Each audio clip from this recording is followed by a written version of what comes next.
Are you frustrated because your GCash payment just got declined? Don't worry, you're not alone and I've got you covered. In this video, I'll walk you through the most common reasons why GCash payments fail and give you simple, step-by-step solutions you can try right now. Stick with me till the end, because I'll share a pro tip that can save you time the next time this happens. First things first, check your balance. Even a tiny shortage or missed transaction fee can cause a decline, so make sure you have enough funds to cover the payment and any extra fees. Next, verify GCash's system status. Sometimes it's not you, it's GCash. Check their official Facebook page or sites like Down Detector to see if there's ongoing maintenance or downtime. Third, make sure you have a stable internet connection.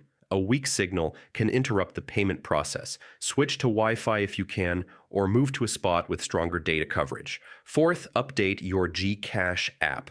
Outdated apps can cause glitches. Go to your app store, search for GCash, and hit update if an update is available. Fifth, turn off your VPN. GCash sometimes blocks transactions when your detected location doesn't match your registered country, so disable your VPN before making payments. Finally, if nothing works, try an alternative solution.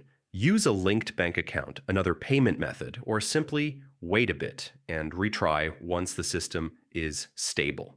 So the next time your GCash payment gets declined, just follow these quick checks: balance, system status, internet, updates, VPN, and alternative options, and you'll likely fix it in minutes.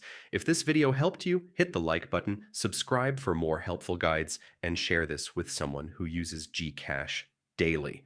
Thanks for watching, and I'll see you in the next video.